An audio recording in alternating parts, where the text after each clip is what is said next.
अच्छा, आज का हमारा टॉपिक जो है असल में वो है सेंट्रीपिटल फोर्स। और अभी मैं आप लोगों को एक एग्जांपल दे रही थी कि आप छोटा सा एक्सपेरिमेंट भी कर सकते हैं। किसी भी चीज़ को रस्सी के साथ बांध के घुमाएंगे आप तो क्या होगा कि वो सर्कल में घूमेगी जब तक आप घुमाते जाएंगे। जैसे ही आप छोड़ेंगे तो वो क्या करेगी, जैसे कि मैंने ये फिगर बनाई थी, और जैसे ही आप इस पॉइंट पे फॉर एग्जांपल रस्सी को छोड़ देते हैं तो ये फौरन फ्लाई कर जाएगी टेंजेंशियली। मजीद ये सर्कल में अपनी मोशन कंटिन्यू नहीं करेगी। ठीक है, अब क्योंकि मैं उसकी वजह बताने लगी थी, इसका ये मतलब हुआ कि हम उसको कोई ना कोई फोर्स प्रोवाइड कर रहे थे जिसकी वजह से वो सर्कल में मोशन परफॉर्म कर रही थी। जैसे ही हमने छोड़ा उसकी सर्कुलर मोशन भी ख़त्म हो गई। तो यहाँ से एक हम अंदाज़ा लगा सकते हैं कि किसी भी ऑब्जेक्ट को सर्कल में रोटेट करवाने के लिए कोई ना कोई फोर्स चाहिए होती है। खुद से तो कोई भी नहीं सर्कल में मूव करता। ठीक है, तो उस फोर्स को, ऐसी फोर्स जो किसी भी ऑब्जेक्ट को सर्कल में मूव करवाए, उसको सेंट्रीपिटल फोर्स कहते हैं। और ये जो मैंने एग्जांपल दिया ना अभी आपको, ये वाली, इसमें हम प्रोवाइड कर रहे थे, मतलब कौन प्रोवाइड कर रहा था? जौन सा शख्स अपने हाथ से रस्सी को रोटेट करवा रहा था वो अपने हाथ के थ्रू एक सेंट्रीपिटल फोर्स प्रोवाइड कर रहा था स्टोन को सर्कल में रोटेट करवाने के लिए या घुमाने के लिए। और वैसे अब अगर अब आप कोई भी और एग्जांपल देख लें, सूरज की देख लें, सोलर सिस्टम में देखें, जितने भी हमारे प्लैनेट्स हैं, जैसे अर्थ है, ये सूरज के गिर्द घूमती है। इसका मतलब है कि अर्थ को भी कहीं ना कहीं से सेंट्रीपिटल फोर्स चाहिए। वो कहाँ से आती है, कोई ये बताएगा? अर्थ को भी घूमने के लिए एक सेंट्रीपिटल फोर्स चाहिए, चांद को भी अर्थ के गिर्द घूमने के लिए एक सेंट्रीपिटल फोर्स चाहिए। ये कहाँ से आती है? कोई ना कोई फैक्टर जरूर होता है जो सेंट्रीपिटल फोर्स प्रोवाइड कर रहा होता है। आप लोग बताएं, वरना मैं तो बताऊंगी। Gravity, exactly. तुक्का कामयाब। गुड तुक्का, थम्स अप। तो बिल्कुल ग्रेविटेशनल फोर्स होती है दो प्लैनेट्स के दरमियान, दो सैटेलाइट्स, किसी भी सोलर ऑब्जेक्ट्स के दरमियान। जाहिर है वो बहुत मैसिव होते हैं और उनके अंदर ग्रेविटेशनल फोर्स भी बहुत ज़्यादा होती है, और ग्रेविटेशनल फोर्स ही सेंट्रीपिटल फोर्स प्रोवाइड करती है। ठीक है, जैसे हमारे अर्थ को भी सन और अर्थ के दरमियान जो ग्रेविटेशनल पुल है वही सेंट्रीपिटल फोर्स प्रोवाइड करता है, और चांद को भी जो चांद और अर्थ के दरमियान ग्रेविटेशनल पुल है या ग्रेविटेशनल फोर्स है वही सेंट्रीपिटल फोर्स प्रोवाइड करती है। तो आज का हमारा टॉपिक है कि सेंट्रीपिटल फोर्स मौजूद होती है हर उस ऑब्जेक्ट में जो कि सर्कल में रोटेट करता है। और अब हमने उसको कैलकुलेट करना है कि इसकी मैग्नीट्यूड क्या है और हम इसको कैसे कैलकुलेट कर सकते हैं फार्मूला लगा के। ठीक है, अब हम उस फार्मूले की तरफ जा रहे हैं। तो उसके लिए यहाँ पे जो इसने डेफिनेशन दी हुई है, the force needed to bend the normally straight path of the particle into a circular path. जाहिर है अगर आप फोर्स नहीं लगाएंगे तो वो देखें, स्टोन जो है वो नॉर्मली फ्लाई ऑफ कर जाएगा, सर्कल में तो रोटेट नहीं ना करेगा। तो उस स्टोन को सर्कल में रोटेट करवाने के लिए आपको एक सेंट्रीपिटल फोर्स देने की ज़रूरत पड़ेगी ही, और वो फोर्स, जो भी फोर्स आप देंगे वो सेंट्रीपिटल फोर्स कहलाएगी। अच्छा, अब एक बात तो आपको क्लियर होनी चाहिए कि जब भी कोई ऑब्जेक्ट सर्कल में मूव करता है तो जिस स्पीड के साथ वो मूव करता है तकरीबन वो स्पीड तो पूरी रोटेशन में सेम रहती है, लेकिन क्योंकि सर्कल में मूव करते हुए डायरेक्शन लम्हा बर लम्हा बदलती है तो एक एक्सीलरेशन प्रोड्यूस होता है वेलोसिटी के चेंज होने की वजह से। डायरेक्शन चेंज होने का मतलब है कि वेलोसिटी चेंज हो रही है, वेलोसिटी चेंज होने का मतलब है कि एक्सीलरेशन प्रोड्यूस हो रहा है, और वो एक्सीलरेशन किसके बराबर होगा?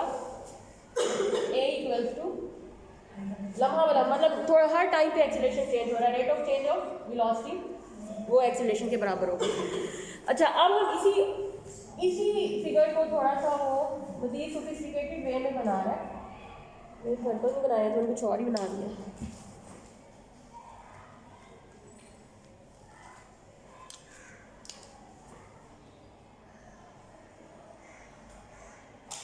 अच्छा, अब हम इसको थोड़ा नीट करके बना रहे हैं। This is centre of the circle, वो भी कह सकते हैं, सी भी कह सकते हैं। और क्योंकि अभी मैंने डिफाइन किया है कि सेंट्रीपिटल फोर्स एक ऐसी फोर्स है जो कि सेंटर की तरफ सेंटर की तरफ ऑब्जेक्ट को मोशन पे कंपेल करती है। और यहाँ पे आप देखें कि अब अगर आपका यही वाला पॉइंट है, यहाँ पे बना लूँ, ये ए पॉइंट है, और अब ये यहाँ से अगर आप छोड़ देते हैं तो ये आप टेंजेंशियल आपकी बॉडी मूव करेगी किसी भी पॉइंट बी की तरफ, वो सर्किल में रोटेट करना बंद कर देगी। ठीक है, उसी वाली फिगर मैंने दोबारा बनाया है। पानी पीने जाना है?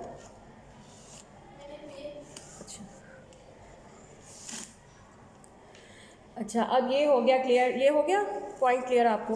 तो अब हम आगे चलते हैं। Hence the acceleration of the particle where delta t is the time taken by the particle to travel from A to B, A से B तक जाने के लिए जो एक्सेलरेशन होगा वो हमने लिख लिया है। सपोज दी, अब हम इसको प्लॉट कर लेते हैं कि अब फिगर 5.6a देखिए, इसको मैं रेस कर लेती हूँ, अब ये नहीं चाहिए। अब असल वो फिगर जो हमें चाहिए मैं वही ड्रॉ करूँ।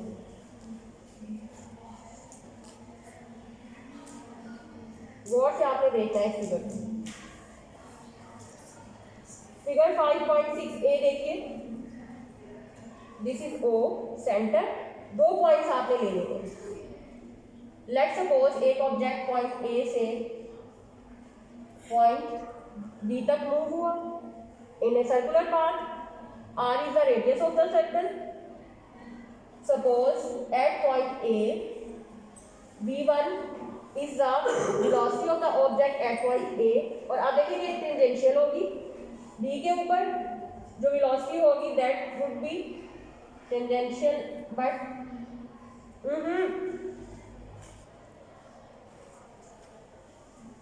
V2। कोई भी ऑब्जेक्ट है वो A से B तक गया है किसी भी सर्कल में जिसका रेडियस R है, पॉइंट A के ऊपर वेलोसिटी V1, पॉइंट बी के ऊपर टेंजेंशियल वेलोसिटी v2। और उसके बाद अगर हम कैलकुलेट, हमने इसमें एक्सीलरेशन जो प्रोड्यूस होगा, क्योंकि मैंने अभी बताया वेलोसिटी चेंज हो रही है तो एक्सीलरेशन प्रोड्यूस होगा, मैंने यहाँ लिख लिया। तो और अगर देखें कि किसी भी वेलोसिटी v के साथ लीनियर डिस्टेंस कितना कवर किया है, वो हम a से b तक कितना लीनियर डिस्टेंस कवर होगा, दैट वुड बी s, और s is equal to we know that v cross delta t। यहाँ से हम डेल्टा t की वैल्यू कैलकुलेट कर सकते हैं।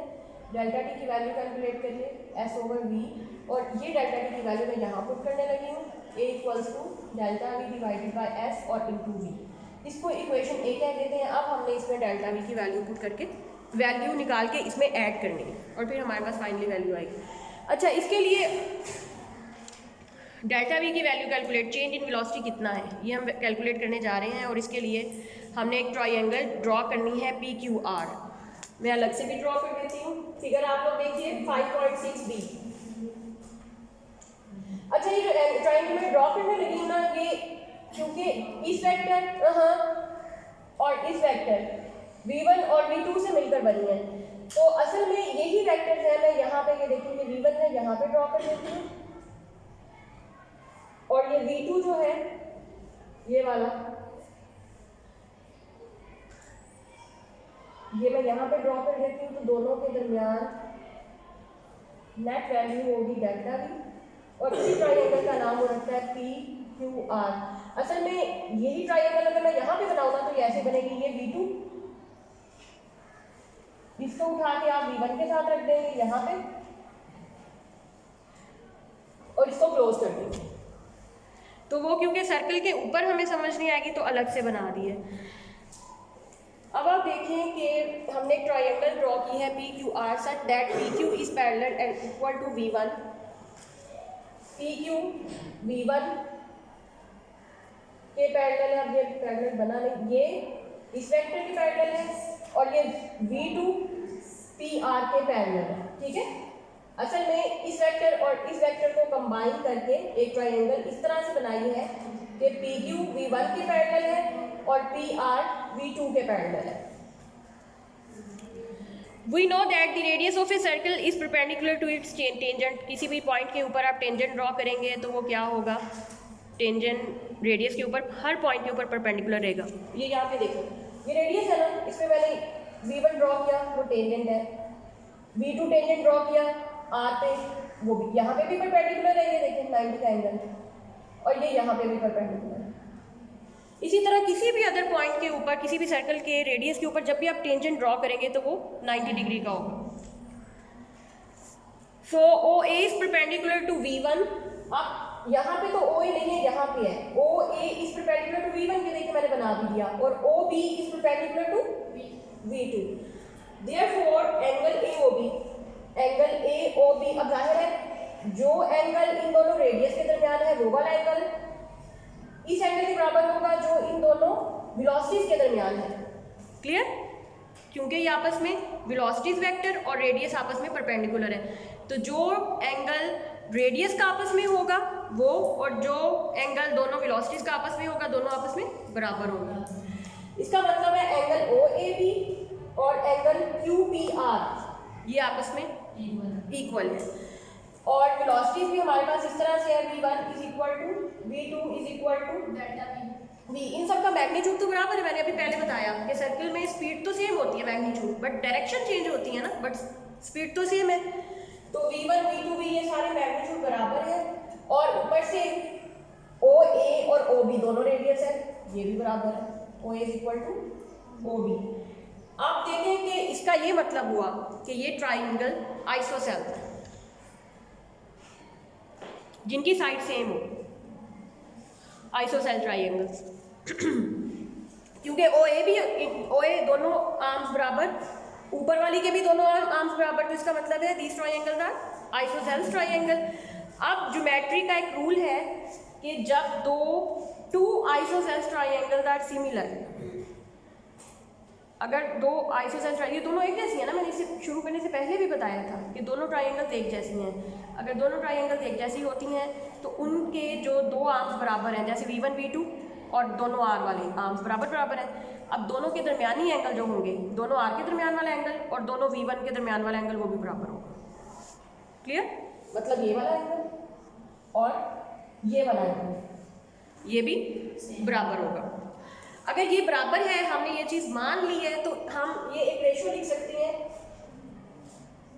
कि डेल्टा V की अपनी किसी भी साइड से रेशो, AB की किसी भी साइड से रेशो, ये बराबर है।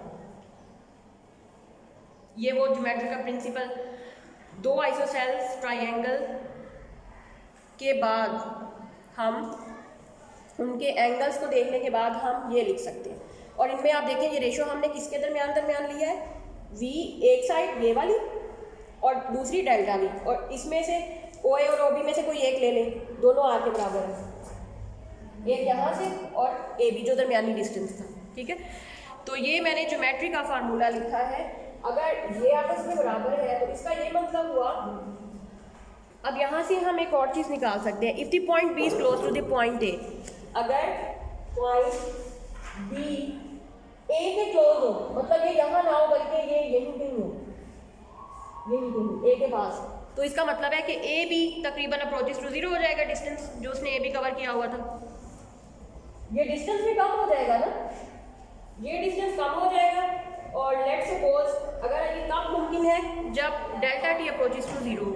अगर डेल्टा T 0 है तो इसका मतलब है कि आपका ऑब्जेक्ट B तक पहुंच ही नहीं पाया, वो A के पास ही है, तो हम ये कहेंगे कि डेल्टा S जो डिस्टेंस था, The arc AB is of nearly the same length as the line AB।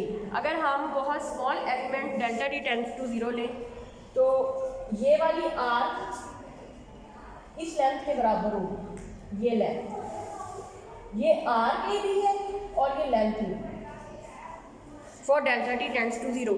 अगर ये डिस्टेंस AB आर्क AB के ही बराबर है तो हम ये लिख सकते हैं AB is equal to S, linear distance S। तो अगर हम ये लिख सकते हैं तो अब मैं इस इक्वेशन में लिखती हूँ S ओवर R, और यहाँ से हम आप डेल्टा V की वैल्यू कैलकुलेट कर सकते हैं, क्या आएगी V into S over R। ठीक है, और ये वैल्यू अब आपने पुट करनी है यहाँ पर। क्लियर बात? ये अब हमें नहीं चाहिए, Now we are going to put the value of delta V from here, और इसको आप कोई नाम दे लें, इससे मैं यहाँ पुट करने लगी, तो ये आ जाएगा delta V over S into V। अब डेल्टा V की मैंने क्योंकि वैल्यू पुट करनी है, ये हो जाएगा V S ओवर R। अब S S cancel, V square over R। This is the value of acceleration produced in the during the motion of an object from A to B in a circular path.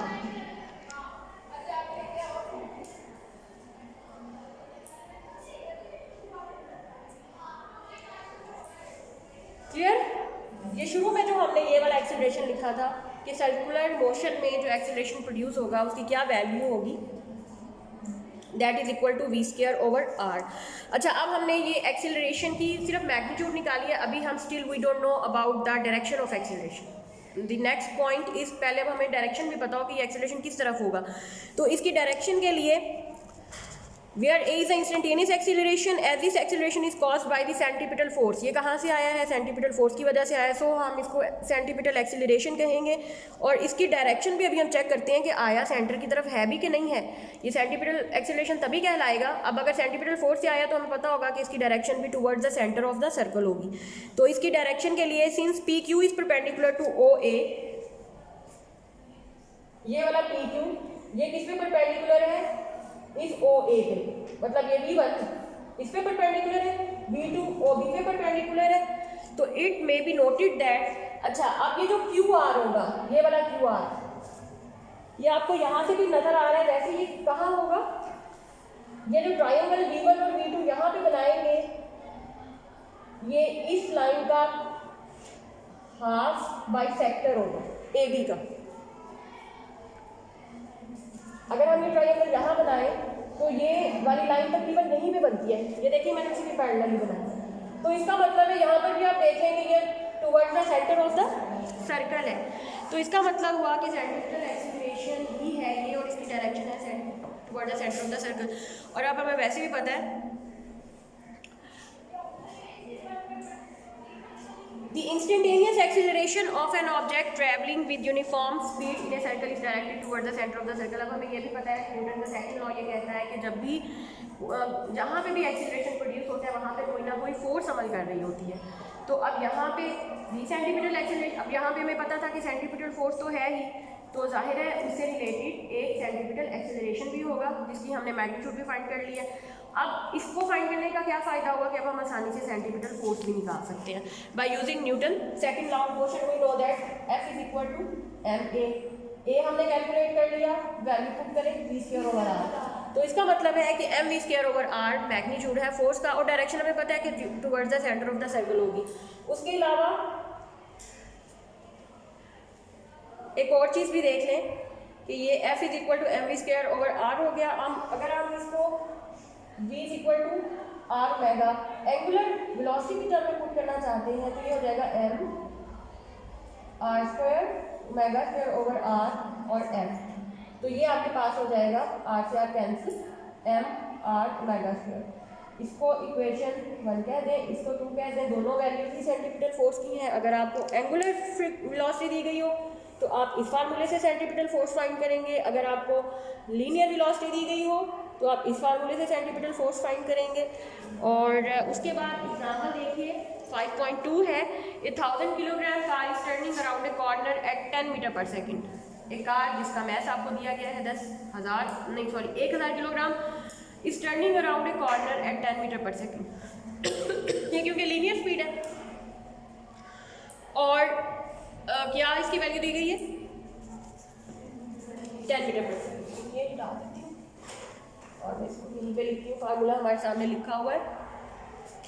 Example 5.2 देखिए, mass of the car 1000 kilogram, velocity आपको दी गई है 10 metre per second.